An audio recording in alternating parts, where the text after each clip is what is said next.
Welcome back to PSC with Ananthu NRD. അപ്പോൾ ഇനി നമ്മൾ പഠിക്കാൻ പോകുന്നത് 9ാം ക്ലാസ്സിലെ 3ാമത്തെ ചാപ്റ്ററായ പാരലൽ ലൈൻസിലെ അൺഈക്വൽ ഡിവിഷൻസ് എന്ന് പറയുന്ന പാർട്ടാണ്. ഈക്വൽ ഡിവിഷന് നമ്മൾ എന്തുവായിരുന്നു പഠിച്ചത്? തുല്യ അകലത്തിൽ വരുന്ന പാരലൽ ലൈൻസിന്റെ കുറച്ച് പ്രോപ്പർട്ടീസും അതുപോലെ 2-3 പ്രോബ്ലംസുമാണ് ചെയ്തത്. അപ്പോൾ ഇനി നമുക്ക് അൺഈക്വൽ ഡിവിഷൻസിൽ എന്താ പറയുന്നത് നോക്കാം. ഇവിടെ ഇപ്പം ഞാൻ 3 പാരലൽ ലൈൻസ് വരച്ചിട്ടുണ്ട്, 3 സമാന്തര രേഖകൾ വരച്ചിട്ടുണ്ട്. ഈ പാരലൽ ലൈൻസ് കാണുമ്പോൾ തന്നെ നമുക്ക് മനസ്സിലാവും ഇതിന്റെ ഇടയിലുള്ള ഈ ഡിസ്റ്റൻസ് വ്യത്യാസമായിരിക്കും അല്ലേ. ഇതിപ്പോൾ ഒരു 2 ആണെന്ന് വെച്ചോ, 2 സെന്റിമീറ്റർ ആണെങ്കിൽ ഇത് ഉറപ്പായിട്ടും 2 സെന്റിമീറ്റർ അല്ല, അതിൽ കൂടുതലായിരിക്കും അല്ലേ. അപ്പൊ 4 സെന്റിമീറ്റർ ആയിട്ട് നമുക്ക് എടുക്കാം. ഇവിടെ ഞാൻ ഈ പാരലൽ ലൈൻസിനെ കട്ട് ചെയ്യുന്ന 1-2 ലൈൻസ് കൂടെ വരച്ചിട്ടുണ്ട്. ഈ ലൈൻസിന്റെ എല്ലാം ഈ ഡിസ്റ്റൻസ് കാണുമ്പോൾ നമുക്കറിയാം ഈ ഡിസ്റ്റൻസ് രണ്ടും വ്യത്യാസമായിരിക്കും. ഇത് എത്രയാണോ അത്രയായിരിക്കത്തില്ല ഇത് അല്ലെ. ഇതിനെ നമുക്കൊരു P എന്നെടുക്കാം, ഇതിനെ Q എന്നെടുക്കാം. അപ്പോൾ Pയും Qവും എന്തായിരിക്കും? ഈക്വൽ ആയിരിക്കുമോ? അല്ല. ഇതൊരു S, ഇതൊരു R.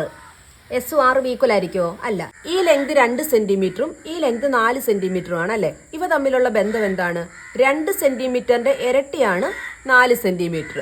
അങ്ങനെയാണെങ്കിൽ ഈ Pയും Qവും തമ്മിലും ഒരു റിലേഷൻ ഉണ്ട്. എന്തായിരിക്കും? Pയുടെ ഇരട്ടിയായിരിക്കും Q. അതേപോലെ തന്നെ ആയിരിക്കും S-ന്റെ ഇരട്ടിയായിരിക്കും R. ഇതൊരു പക്ഷെ 4 സെന്റിമീറ്റർ ആണെന്ന് വെച്ചോ, വെറുതെ പറയുകയാണ്. 4 സെന്റിമീറ്റർ ആണെങ്കിൽ ഇത് അതിന്റെ ഇരട്ടിയായിരിക്കും അല്ലെ, 8 സെന്റിമീറ്റർ ആയിരിക്കും. അതുപോലെ ഇതൊരു 3 സെന്റിമീറ്റർ ആണെന്ന് വെച്ചോ, 3 സെന്റിമീറ്റർ ആണെങ്കിൽ ഇത് എത്രയായിരിക്കും? അതിന്റെ ഇരട്ടി 6 സെന്റിമീറ്റർ ആയിരിക്കും. അപ്പൊ നമുക്ക് ഇതിനെ എങ്ങനെ പറയാം? 3-ഓ അതിലധികമോ സമാന്തര വരകൾ ഏത് വരയെയും കട്ട് ചെയ്യുന്നത് ഒരേ അംശബന്ധത്തിലായിരിക്കും. അപ്പൊ ഇതെങ്ങനെയാണ്? ഈ ലൈനിന്റെ അംശബന്ധം എങ്ങനെയാണ്? 2:4, അതായത് 1:2 എന്ന് എഴുതാമല്ലോ. ഇതിന്റെ അംശബന്ധമോ P:Q. P:Q. ഇതോ S:R. അപ്പൊ ഈ P:Qവും S:R-ഉം ഏത് അംശബന്ധത്തിലായിരിക്കും? 1:2 എന്നുള്ള അംശബന്ധത്തിലായിരിക്കും കട്ട് ചെയ്യുന്നത്. 2 സെന്റിമീറ്റർ എന്നുള്ള ഈ പീസിനെ ഞാൻ A എന്നും 4 സെന്റിമീറ്റർ എന്നുള്ള ഈ ഭാഗത്തെ ഞാൻ B എന്നും കൊടുത്തു. അപ്പൊ നമ്മൾ പറഞ്ഞ കാര്യം എന്തായിരുന്നു? 3-ഓ അതിലധികമോ സമാന്തര രേഖകളെ ഏതൊരു ലൈൻ കൊണ്ട് കട്ട് ചെയ്താലും ഒരേ അംശബന്ധത്തിലായിരിക്കും അല്ലേ. അപ്പൊ നോക്കിയേ, അപ്പൊ A:B എന്ന് പറയുന്നതും P:Q എന്ന് പറയുന്നതും S:R എന്ന് പറയുന്നതും ഈക്വൽ ആണെന്നറിയാമല്ലോ. അപ്പൊ ഇതിനെ നമുക്ക് എങ്ങനെ എഴുതാം? A:B എന്നുള്ളതിനെ A/B എന്ന് എഴുതാമല്ലോ. A/B. P:Qവിനെ P/Q എന്നും എഴുതാം. S:R-നെ S/R എന്നും എഴുതാമല്ലോ. അപ്പൊ ഇതെല്ലാം എന്തായിരിക്കും? ഇതെല്ലാം ഈക്വൽ ആയിരിക്കും. അപ്പൊ ഇവിടെ വരുന്നൊരു ക്വസ്റ്റ്യൻ നമുക്ക് പരിചയപ്പെടാം. അതായത് ഈക്വൽ ഡിസ്റ്റൻസ് അല്ലാത്ത 3 സമാന്തര രേഖകൾ ഞാനിവിടെ വരച്ചിട്ടുണ്ട്. അതേപോലെ തന്നെ അതിനെ കട്ട് ചെയ്യുന്ന വേറെ 2 ലൈൻസും വരച്ചിട്ടുണ്ട്. ഇവിടെ തൊട്ട് ഇവിടെ വരെ 4 സെന്റിമീറ്ററും ഇവിടെ മുതൽ ഇവിടം വരെ 2 സെന്റിമീറ്ററുമാണ്. ഈ സമാന്തര രേഖയെ കട്ട് ചെയ്യുന്ന അടുത്ത ലൈനിന്റെ ഈ ഭാഗത്തെ 6 സെന്റിമീറ്റർ എന്നും എടുത്തിട്ടുണ്ട്. അങ്ങനെയാണെങ്കിൽ ഈ ഭാഗം എത്ര ഡിസ്റ്റൻസ് ആണെന്നാണ് നമുക്ക് കണ്ടുപിടിക്കേണ്ടത്. എങ്ങനെ കണ്ടുപിടിക്കാം? നമുക്ക് ഈ ഒരു ഇക്വേഷൻസ് യൂസ് ചെയ്ത് ചെയ്യാം. അതിലും എളുപ്പമായിട്ടുള്ളൊരു വഴിയാണ് പറയാൻ പോകുന്നത്. അതായത് ഈ ഒരു ലൈൻ നോക്കിയേ, ഈ ഒരു ലൈൻ എന്ന് പറയുമ്പോൾ ഈ ഡിസ്റ്റൻസിന്റെ ഇരട്ടിയാണ് ഇവിടെ അല്ലേ.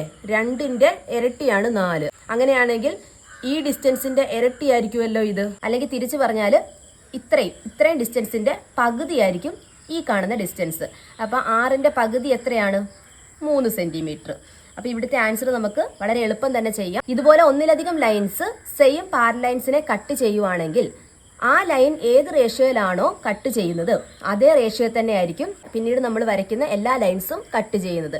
അപ്പൊ അത് ഓർത്താൽ മതി. ഈ ഒരു ഇക്വേഷൻ നമുക്ക് അപ്ലൈ ചെയ്യേണ്ട ആവശ്യം ഇവിടെ വരുന്നില്ല. അപ്പൊ നമുക്ക് ഈ ഇക്വേഷൻ വെച്ചൊന്ന് ചെയ്താലോ? ഇത്രയും നീളത്തിനെ ഞാൻ 4-ന് പകരം A-യും ഇത് B-യും ഇത് P, ഇത് Q എന്നിങ്ങനെ ആയിരുന്നെങ്കിൽ നമുക്ക് നമ്മൾ എങ്ങനെയായിരുന്നു അതിന്റെ റേഷ്യോ എഴുതുന്നത്? A/B = ആണ്, അല്ലെങ്കിൽ ഈക്വൽസ് ആണ് P/Q. എയുടെ വാല്യൂ എത്രയാണെന്ന് തന്നിട്ടുണ്ട്. എയുടെ നീളം എത്രയാണ്? 4 ബൈ ബിയുടെ നീളമോ 2 ഈക്വൽ ടു പിയുടെ ലെങ്തും നീളവും തന്നിട്ടുണ്ട് 6. അടുത്ത ക്യൂവിൻ്റെ തന്നിട്ടുണ്ടോ? ഇല്ല. നമുക്ക് ക്യൂ എന്ന് തന്നെ കൊടുക്കാം.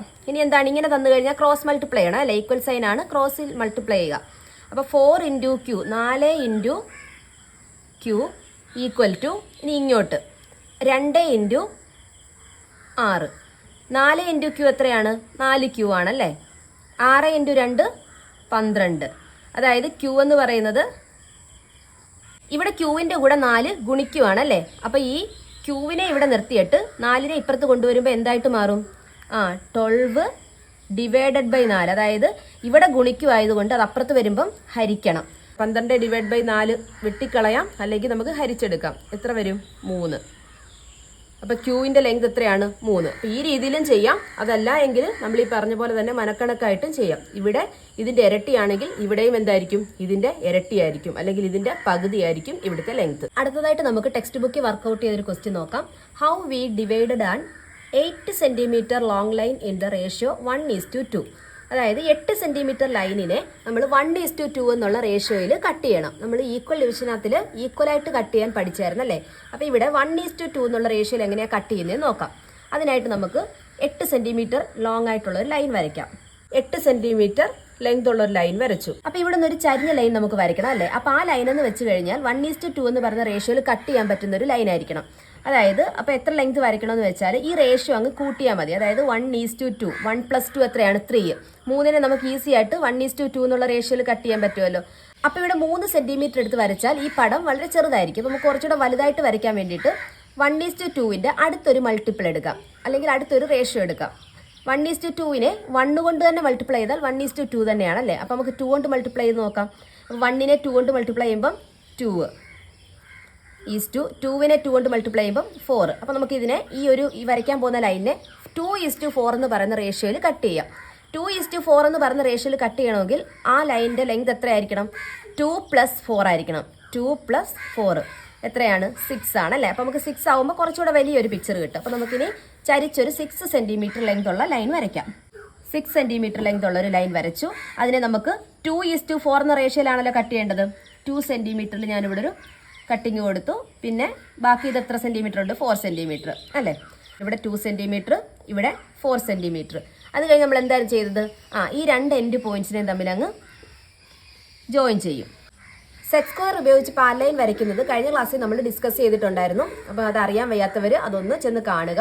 അങ്ങനെ 8 സെൻറ്റിമീറ്റർ ലെങ്ത് ഉള്ള ഒരു ലൈനെ നമ്മൾ 1:2 എന്നുള്ള റേഷ്യോയിൽ കട്ട് ചെയ്തിട്ടുണ്ട്. അടുത്തതായിട്ട് നമുക്കൊരു ക്വസ്റ്റ്യൻ ചെയ്യാം. Draw A rectangle of perimeter 30 centimetres and side in the ratio 5:3. അതായത് നമുക്ക് 30 സെൻറ്റിമീറ്റർ പെരിമീറ്റർ ഉള്ള ഒരു റെക്ടാങ്കിൾ വരയ്ക്കണം. പെരിമീറ്റർ എന്ന് പറഞ്ഞാൽ ചുറ്റുമുള്ള അളവ്, ചുറ്റളവിനെയാണ് പെരിമീറ്റർ എന്ന് പറയുന്നത്. അപ്പോൾ 30 സെൻറ്റിമീറ്റർ ചുറ്റളവുള്ള ഒരു റെക്ടാങ്കിൾ വരയ്ക്കണം. ആ റെക്ടാങ്കിളിൻ്റെ വീതിയും നീളവും ലെങ്തും ബ്രെഡ്ത്തും ഏത് റേഷ്യോയിലാണ് കട്ട് ചെയ്യുന്നത്, 5:3 എന്നുള്ള റേഷ്യോയിലാണ് കട്ട് ചെയ്തേക്കുന്നത്. പെരിമീറ്റർ കണ്ടുപിടിക്കുന്ന ഇക്വേഷൻ എങ്ങനെയാണ്, 2 × ലെങ്ത് പ്ലസ് ബ്രെഡ്ത്ത് 2 × നീളം അധികം വീതി ഈക്വൽ ടു എത്രയാണ് തന്നിട്ടുണ്ട്, എത്രയാണ് 30 സെൻറ്റിമീറ്റർ. 30 സെൻറ്റിമീറ്റർ അതായത് L+B എന്ന് പറഞ്ഞാൽ എത്രയാണ് 30. ഇത് മൾട്ടിപ്ലിക്കേഷൻ ആയതുകൊണ്ട് ഇപ്പുറത്ത് വരുമ്പോൾ ഡിവിഷൻ വരും. 30/2 15. അപ്പോൾ ഇവിടെ നമുക്ക് വരയ്ക്കേണ്ട നീളം എന്ന് പറയുന്നത് 15 സെൻറ്റിമീറ്റർ ആണ്. ആദ്യം നമുക്ക് 15 സെൻറ്റിമീറ്റർ ഒരു ലൈൻ വരയ്ക്കാം. അടുത്തതായിട്ട് ഒരു ചരിഞ്ഞ ലൈനാണ് നമുക്ക് വരയ്ക്കേണ്ടത്. ആ ലൈൻ 5:3 എന്നുള്ള റേഷ്യോയിലാണ് കട്ട് ചെയ്യേണ്ടത്. അപ്പോൾ നമുക്ക് 5:3 എന്നുള്ള റേഷ്യോയിൽ കട്ട് ചെയ്യണമെങ്കിൽ എത്ര ലെങ്ത് എടുക്കണം, 5 + 3. 5 + 3 എന്ന് പറയുന്നത് 8 സെൻറ്റിമീറ്റർ ലെങ്ത് ഉള്ള ഒരു ലൈനാണ് നമ്മളിവിടെ കട്ട് ചെയ്യാനായിട്ട് എടുക്കുന്നത്. അപ്പോൾ 8 സെൻറ്റിമീറ്റർ ലെങ്ത് ഉള്ള ഒരു ലൈൻ നമുക്ക് ഇഷ്ടമുള്ള കോണളവിൽ വരയ്ക്കാം. 8 സെൻറ്റിമീറ്റർ ലെങ്ത് ഉള്ള ഒരു ലൈൻ വരച്ചു. അതിനെ 5:3 എന്നുള്ള റേഷ്യോയിൽ കട്ട് ചെയ്യുക. 5 ഇവിടെ മുതൽ ഇവിടെ വരെ 5 സെൻറ്റിമീറ്ററും ഇവിടെ മുതൽ ഇവിടെ വരെ 3 സെൻറ്റിമീറ്ററുമാണ്. അടുത്തതായിട്ട് നമ്മൾ എന്താ ചെയ്യുന്നത്, ഈ 2 അറ്റങ്ങളും തമ്മിൽ അങ്ങ് ജോയിൻ ചെയ്യും അല്ലേ. 2 അറ്റങ്ങളും നമ്മൾ ജോയിൻ ചെയ്യുവാണ്. അതിനുശേഷം നമ്മൾ സെറ്റ് സ്ക്വയർ ഉപയോഗിച്ചിട്ട് പാരലൈൻസ് വരയ്ക്കും അല്ലേ. അപ്പം നമ്മൾ പാരലൈൻ വരച്ചപ്പോൾ നമ്മളുടെ ഈ 15 സെൻറ്റിമീറ്ററിനെ 5:3 എന്നുള്ള റേഷ്യോയിൽ കട്ട് ചെയ്തല്ലേ. അതായത് ഈ 5 എന്ന് പറയുന്നത് ഇതിൻ്റെ നീളമുള്ള ലെങ്ത്, 5 എന്ന് പറയുന്നത് എന്താണ്, നമ്മുടെ റെക്റ്റാങ്കിളിൻ്റെ ലെങ്ത് ആണ്. 3 എന്ന് പറയുന്നത് റെക്റ്റാങ്കിളിൻ്റെ ബ്രെഡ്ത്തുമാണ്. ഇത് റെക്റ്റാങ്കിളിൻ്റെ ലെങ്തും ഇത് റെക്റ്റാങ്കിളിന്റെ ബ്രെഡ്ത്തും ആക്കി നമുക്ക് വരയ്ക്കാം. അപ്പൊ റെക്റ്റാങ്കിളിന്റെ ലെങ്ത് വരയ്ക്കാനായിട്ട് നമുക്കറിയാം, നേരെ താഴേക്ക് നമുക്ക് 2 പെർപെൻഡിക്കുലർ ലൈൻസ് വേണം അല്ലേ. ഈ പോയിന്റിൽ നിന്നും ഓരോ പെർപെൻഡിക്കുലർ ലൈൻസ് വേണം. അതിനായിട്ട് നമ്മൾ പ്രൊട്രാക്ടർ എടുത്തിട്ടാണ് പെർപെൻഡിക്കുലർ ലൈൻസ് വരയ്ക്കുന്നത്.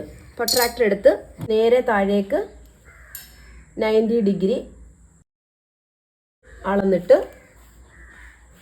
ഒരു പെർപെൻഡിക്കുലർ ലൈൻ നമുക്ക് താഴേക്ക് വരയ്ക്കാം. അതേപോലെ ഈ പോയിന്റിൽ നിന്ന് നമുക്കൊരു പെർപെൻഡിക്കുലർ ലൈൻ വരയ്ക്കാം.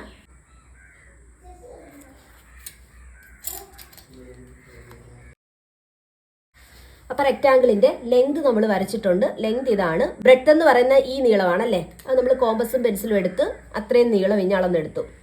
അതിനുശേഷം ഈ കോർണറിൽ വെച്ചിട്ട് ഇവിടെ ഒരു ആർക്ക് വരയ്ക്കുക, ഈ ലൈനിൽ ഒരു ആർക്ക് വരയ്ക്കുക. അതേപോലെ തന്നെ ഈ കോർണറിൽ വെച്ചിട്ട് ഈ ലൈനിൽ ഒരു ആർക്ക് വരയ്ക്കുക. ഇനി ഈ രണ്ട് ലൈൻസും തമ്മിൽ കൂട്ടിച്ചേർക്കുമ്പോൾ നമുക്ക് നമ്മുടെ റെക്റ്റാങ്കിൾ കിട്ടും. അങ്ങനെ നമ്മുടെ റെക്റ്റാങ്കിൾ കിട്ടി. ഈ റെക്റ്റാങ്കിളിന്റെ ഈ സൈഡിന്റെ റേഷ്യോ 5ഉം ഈ സൈഡിന്റെ റേഷ്യോ 3യുമാണ്. അതായത് 5:3 എന്ന റേഷ്യോയിൽ നമുക്കൊരു റെക്റ്റാങ്കിൾ കിട്ടി. അടുത്തൊരു ക്വസ്റ്റ്യൻ ആണ്, draw A triangle of perimeter 10 centimetres and the ratio of the sides 2:3:4. അതായത് ഇനി നമ്മൾ വരയ്ക്കാൻ പോകുന്ന ഒരു ട്രയാങ്കിൾ ആണ്. ട്രയാങ്കിളിന്റെ സൈഡ്സിന്റെ റേഷ്യോ തന്നിട്ടുണ്ട് 2:3:4 എന്നാണ്. അപ്പോൾ ഇവിടെ നമ്മൾ ആദ്യം എന്താണ് പെരിമീറ്റർ എന്ന് വെച്ചാൽ ചുറ്റളവാണ് അല്ലേ. റേഷ്യോ ആണ് 2ഉം 3ഉം 4ഉം. ആ 3 റേഷ്യോസ് കൂടെ കൂട്ടുമ്പോൾ 10 സെന്റിമീറ്റർ ആണെന്ന് തന്നിട്ടുണ്ട്. അപ്പോൾ നമുക്ക് 10 സെന്റിമീറ്റർ ലെങ്ത് ഉള്ള ഒരു ലൈൻ ആദ്യം വരയ്ക്കാം. അതിനുശേഷം നമുക്കൊരു ചരിഞ്ഞ ലൈൻ വരയ്ക്കണം. ആ ചരിഞ്ഞ ലൈനിനെ 2:3:4 എന്ന് പറയുന്ന റേഷ്യോയിലാണ് കട്ട് ചെയ്യേണ്ടത്. അപ്പോൾ നമുക്ക് എത്ര ലെങ്ത് ഉള്ള ലൈൻ വരയ്ക്കണം? 2 + 3 + 4, അതായത് 9 സെന്റിമീറ്റർ ലെങ്ത് ഉള്ളൊരു ചരിഞ്ഞ ലൈൻ വരയ്ക്കാം. ഇഷ്ടമുള്ള കോണളവി നമുക്ക് ചരിച്ച് വരയ്ക്കാം. 9 സെന്റിമീറ്റർ ലെങ്ത് ഉള്ള ഒരു ലൈൻ വരച്ചു. അതിന് ഏത് റേഷ്യോയിലാണ് കട്ട് ചെയ്യേണ്ടത്? 2:3:4. അപ്പം നമുക്ക് ആദ്യം 2 സെന്റിമീറ്റർ എടുത്തു. അതിനുശേഷം 3 ആണല്ലേ. അപ്പം 1 2 3. ബാക്കി എത്ര ഉണ്ട്? 1 2 3 4.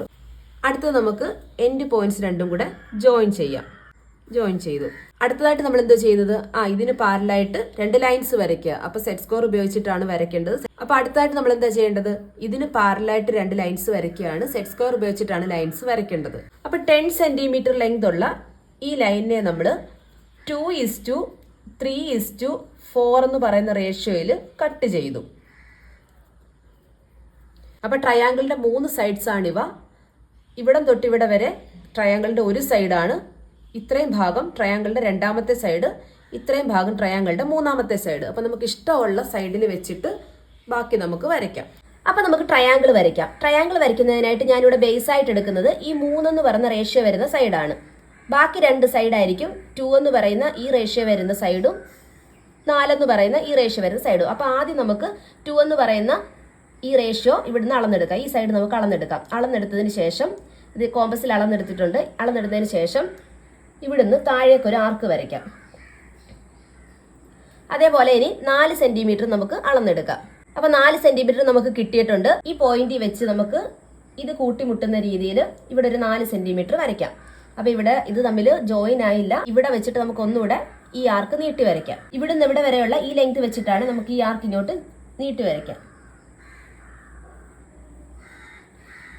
ഇപ്പൊ ഈ 2 ആർക്കുകളും തമ്മിൽ ജോയിൻ ആയിട്ടുണ്ട്. ഇതാണ് നമ്മുടെ ട്രയാങ്കിളിന്റെ 3rd വെർട്ടെക്സ്, അതായത് 3ാമത്തെ വെർട്ടെക്സ്. അപ്പൊ നമുക്ക് ഈ 2 ലൈൻസും ജോയിൻ ചെയ്യാം.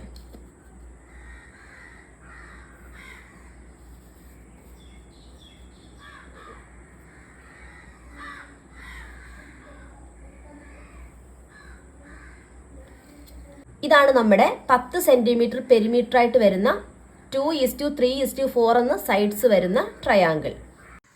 അപ്പോൾ ഇതുമായി ബന്ധപ്പെട്ട ക്വസ്റ്റ്യൻസുമായി അടുത്ത വീഡിയോ കാണാം. താങ്ക്